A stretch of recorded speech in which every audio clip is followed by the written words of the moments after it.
नमस्कार। इतिहास गवाह है कि बंगाल की जनता जब किसी राजनीतिक दल को सत्ता सौंपती है तो पूरी शिद्दत के साथ उसके पीछे खड़ी हो जाती है, लेकिन जब जनता का मोहभंग होता है तो सत्ता परिवर्तन का दौर भी उतना ही निर्मम और ऐतिहासिक होता है। विधानसभा चुनाव के बाद बंगाल के राजनीति परिदृश्य में जो भूचाल आया है उससे स्पष्ट कर दिया है कि ममता बनर्जी की नेतृत्व वाली टीएमसी अब सबसे कठिन दौर से गुजर रही है। 15 वर्षों के शासन के बाद भ्रष्टाचार के गंभीर आरोप और आंतरिक कलह के कारण पार्टी का अस्तित्व खतरे में दिखाई दे रहा है। टीएमसी अब बिखरने की कगार पर है और बंगाल की सत्ता की बागडोर पूरी तरह बदल चुकी है। विधानसभा चुनाव के बाद टीएमसी के भीतर सुलग रही असंतोष की आग अब पूरी तरह से भड़क चुकी है। टीएमसी अब दो नहीं बल्कि 3 अलग अलग गुटों में विभाजित होने जा रही है। पहला गुट ममता बनर्जी और अभिषेक बनर्जी से मुक्ति चाहता है। यह पार्टी के भीतर सबसे बड़ा और सबसे शक्तिशाली गुट बनकर उभरा है। इस गुट में वर्तमान में लगभग 60 विधायक और 20 लोकसभा सांसद शामिल बताए जा रहे हैं।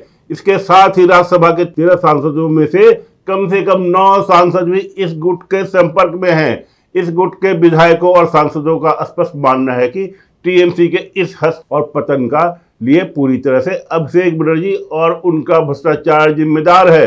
यह गुट भारतीय जनता पार्टी में शामिल होना चाहता था, परंतु भाजपा नेतृत्व द्वारा टीएमसी के दागदार नेताओं को अपनी पार्टी में शामिल करने से साफ मना कर दिया गया। इसके बाद इस गुट ने रणनीति बदली और तय किया कि वे पार्टी का नाम तृणमूल कांग्रेस और उसके आधिकारिक चुनाव चिन्ह अपने पास ही रखेंगे, लेकिन इसमें ममता बनर्जी और अभिषेक बनर्जी का कोई दखल या नियंत्रण नहीं होगा।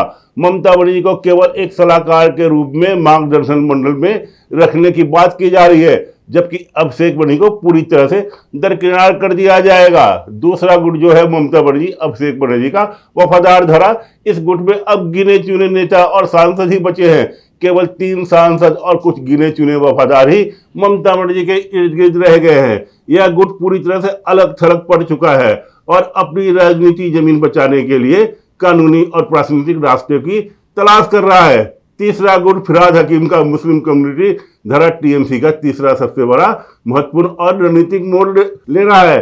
टीएमसी के बचे हुए लगभग 20 विधायक जो मुख्य रूप से मुस्लिम समुदाय से आते हैं, वे फिराद हकीम के नेतृत्व में लामबंद हो रहे हैं। इस गुट को यह भली भांति समझ आ चुका है कि ममता बनर्जी का अब राजनीतिक रूप में शून्य हो चुकी है और उसके बाद सत्ता का कोई वास्तविक ताकत नहीं बचा है। फिराद हकीम ने मुख्यमंत्री शुभेंदु अधिकारी से मुलाकात की है। टीएमसी के भीतर छिड़ी इस बगावत को केवल राजनीतिक बयानबाजी तक सीमित नहीं माना जा सकता, बल्कि इसे और पश्चिम बंगाल विधानसभा के स्तर पर आधिकारिक और कानूनी मान्यता भी मिल चुकी है। नेता प्रतिपक्ष के पद को लेकर घमासान यह विवाद तब तक पूरी तरह सतह पर आ गया जब विधानसभा के नेता प्रतिपक्ष के लिए कमरा अलॉट करने और नेता चुनने की प्रक्रिया शुरू हुई। अभिषेक बनर्जी ने 6 तारीख को विधानसभा अध्यक्ष को एक पत्र भेजकर सोमन देव को नेता प्रतिपक्ष बनाने के लिए सिफारिश की थी। इस पत्र के सामने आते ही टीएमसी के बागी विधायकों ने स्पीकर को बाकायदा लिखित शिकायत दर्ज कराई।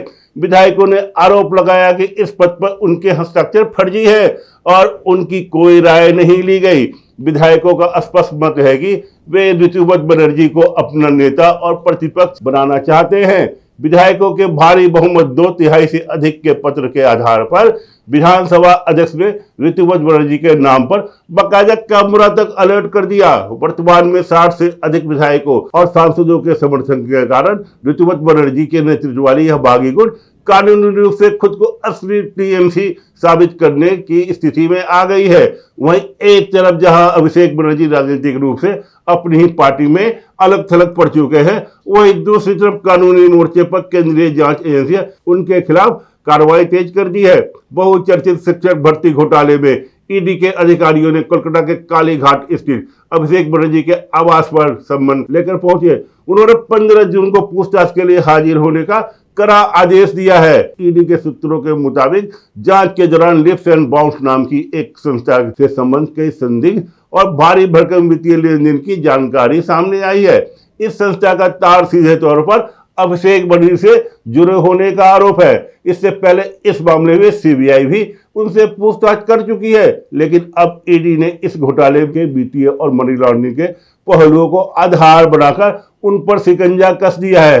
इसी शिक्षा भर्ती घोटाले में टीएमसी के पूर्व मंत्री पार्थ चटर्जी पहले ही गिरफ्तार हो चुके हैं और लंबे समय तक जेल की हवा खा चुके हैं। वहीं दिलीप घोष ने अभिषेक बनर्जी को चौतरफा हमला बोलते हुए गंभीर चेतावनी दी है। उन्होंने स्पष्ट कहा कि जितने भी घोटाले हुए हैं उसके बाद अभिषेक बनर्जी का जेल जाना तय है। अभिषेक बनर्जी अब कानून से बचने का प्रयास कर रहे हैं, जो कि संभव नहीं है। इससे पहले उनके जितने भी बड़े नेता, चाहे अनुमत मंडल हो, पार्थ चटर्जी, सबने बीमारी और अस्पताल का ऐसे ही ड्रामा किया था।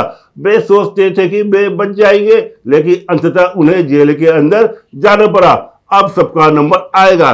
टीएमसी के कुशासन ने बंगाल को 15 साल में पूरी तरह बर्बाद कर दिया है और अब जनता इन्हें देखना नहीं चाहती। वहीं बंगाल में सत्ता का केंद्र बदलते ही प्रशासनिक और सुरक्षा व्यवस्था में व्यापक बदलाव देखने को मिल रहे हैं। मुख्यमंत्री शुभेंदु अधिकारी के नेतृत्व वाली नई सरकार ने आते ही ममता बनर्जी के कई फाइलों को पलटना शुरू कर दिया है। सौरभ गांगुली को लेकर शुभेंदु अधिकारी सरकार ने एक बड़ा प्रशासनिक फैसला लिया है। वर्ष 2023 में तत्कालीन मुख्यमंत्री ममता बनर्जी ने सौरभ गांगुली की सुरक्षा को बढ़ाते हुए उसे जेड कैटेगरी कर दिया था, परंतु शुभेंदु अधिकारी ने इस फैसले की समीक्षा करते हुए सौरभ गांगुली की सुरक्षा में कटौती कर दी है। अब उन्हें दोबारा पुरानी वाई कैटेगरी की सुरक्षा व्यवस्था प्रदान की गई है। इस कदम को राज्य में राजनीतिक समीकरण के बदलने और प्रशासनिक प्राथमिकताओं को पुनर्गठन करने के संकेत के रूप में देखा जा रहा है। फिराद हकीम का मेयर पद से इस्तीफा। ममता बनर्जी के सबसे भरोसेमंद प्रभावशाली और कोलकाता के कद्दावर नेता फिराद हकीम ने प्रशासनिक मोर्चे पर ममता बनर्जी को सबसे बड़ा झटका दिया है। उन्होंने कोलकाता नगर निगम के महापौर पद से आधिकारिक रूप से इस्तीफा दे दिया है। उनके इस इस्तीफे ने यह साफ कर दिया है कि कोलकाता के प्रशासनिक ढांचे पर से भी अब ममता बनर्जी और उसके करीबियों का नियंत्रण पूरी तरह समाप्त हो चुका है। कोलकाता नगर निगम में पार्षदों पर व्यापक कार्रवाई और गिरफ्तारियां बंगाल में कानून व्यवस्था और भ्रष्टाचार के खिलाफ चल रही प्रशासनिक कार्रवाई का सबसे बड़ा असर कोलकाता नगर निगम पर देखने को मिल रहा है। पिछले कुछ दिनों के भीतर टीएमसी के जुड़े कई पार्षदों को आपराधिक और भ्रष्टाचार के मामलों में सलाखों के पीछे भेजा जा चुका है। कोलकाता पुलिस ने डिवीजन पार्क थाने ने आज सुबह टीएमसी पार्षद विश्वजीत मंडल को गिरफ्तार कर लिया। एक महिला ने आरोप लगाया था कि विश्वजीत मंडल ने मार्च 2024 और उसके बाद 9 मई 2026 को उनके साथ छेड़छाड़, अभद्र भाषा का इस्तेमाल, यौनिक पीड़न और मारपीट की थी।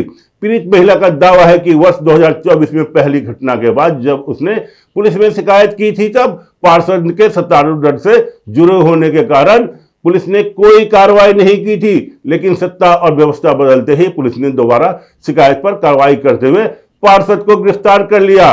विश्वजीत मंडल की गिरफ्तारी कोई अकेला घटना नहीं है। पिछले महज 3 दिनों के भीतर ही कोलकाता नगर निगम के 4 टीएमसी पार्षदों को विभिन्न संगीन आरोपों में गिरफ्तार किया जा चुका है। इस ताबड़तोड़ गिरफ्तारी ने केएमसी के भीतर टीएमसी के प्रशासनिक और संगठन ढांचे को पूरी तरह हिलाकर रख दिया है। शुभेंदु अधिकारी की फाइल खोल रणनीति और अवैध संपत्ति पर बुलडोजर का साया। शुभेंदु अधिकारी ने चुनावी दौरे में ही राज्य की जनता से यह वादा किया था कि वे सत्ता में आते ही पुरानी सरकार के कार्यकाल के दौरान हुए एक एक घोटाले और भ्रष्टाचार की फाइल को दोबारा खोलेंगे। ममता बनर्जी और उनके भतीजे अभिषेक बनर्जी के राज में बंगाल की जनता का जो पैसा लूटा गया है उसका हिसाब लिया जाएगा। भ्रष्टाचार की हर एक फाइल खोली जाएगी और जितने भी दोषी नेता या अधिकारी है वे सभी सलाखों के पीछे जेल के अंदर होंगे। मुख्यमंत्री शुभेंदु अधिकारी के पास टीएमसी के कई बड़े नेताओं और मंत्रियों की बेईमानी और अवैध रूप से अर्जित की गई संपत्तियों की एक विस्तृत सूची भी है। इस सूची के आधार पर राज्य प्रशासन अब बड़ी कार्रवाई की तैयारी में है। यही कारण है कि फिराद हकीम और उनके गुट के कई मुस्लिम विधायक शुभेंदु अधिकारी के संपर्क साध रहे हैं और रियायत की मांग कर रहे हैं। राज्य में उत्तर प्रदेश की तर्ज पर अवैध रूप से अर्जित संपत्तियों और माफिया नेताओं के ठिकाने पर बुलडोजर चलाने की रणनीति पर गंभीरता से विचार चल रहा है, जिसे टीएमसी के नेताओं में भारी खौफ का माहौल है। बंगाल के विभिन्न जिले, ग्राम सभाओं और कस्बों से आ रही खबरें यह दर्शाती है कि टीएमसी की जमीनी नेताओं के प्रति जनता का आक्रोश चरम पर है। चप्पलों से पिटाई और चोर चोर के नारे बंगाल के ग्रामीण इलाकों में स्थिति यह हो चुकी है कि चाहे कोई ग्राम सभा का प्रधान हो, नगर निगम का काउंसलर हो या फिर विधायक, एमएलए या एमपी हो, वे अपने घरों से बाहर निकलने में डर रहे हैं। जनता जहां भी इन नेताओं को देख रही है, उनका घेरावा कर रही है, चोर चोर के नारे लगा रही है और कई स्थानों पर तो नेताओं को चप्पलों और अंडों से पिटाई तक की नौबत आ गई है। इस अभूतपूर्व जन आक्रोश ने टीएमसी के बचे खुचे नेताओं के हौसले पूरी तरह पस्त कर दिए हैं, जिसके कारण वे अब जनता के बीच जाने की हिम्मत नहीं जुटा पा रहे हैं। पश्चिम बंगाल के मौजूदा हालत को देखकर यह स्पष्ट रूप से कहा जा सकता है कि राज्य की राजनीति में एक नए युग की शुरुआत हो चुकी है। ममता बनर्जी और अभिषेक बनर्जी का वह राजनीतिक किला जो कभी अवैध माना जाता था, वो अब पूरी तरह से ढह चुका है। पार्टी के भीतर 2/3 से अधिक विधायकों की बगावत, विधानसभा में बागी गुटों का मिलने वाली मान्यता, फिराद हकीम जैसे कद्दावर नेताओं का इस्तीफा और नया गुट बनाने का प्रयास, और दूसरी तरफ केंद्रीय एजेंसी ईडी द्वारा 15 जून को अभिषेक बनर्जी को जारी सम्मन, ये सभी इस बात का पुख्ता संकेत है कि आने वाले दिनों में अभिषेक बनर्जी सहित कई बड़े नेताओं की कानूनी मुश्किलें और बढ़ सकती है। शुभेंदु सरकार द्वारा भ्रष्टाचार की फाइल खोलने और टीएमसी के नेताओं की ताबड़तोड़ गिरफ्तारियों से यह साफ है कि आने वाले समय में टीएमसी का नाम और निशान पूरी तरह से बिखर जाएगा। धन्यवाद। ऐसे ही खबरों के लिए देखते रहिए पब्लिक न्यूज। ताज़ा खबरों से जुड़े रहने के लिए हमारे चैनल को सब्सक्राइब करें और बेल आइकन को दबाना ना भूलें ताकि हर खबर की नोटिफिकेशन आपको मिलती रहे।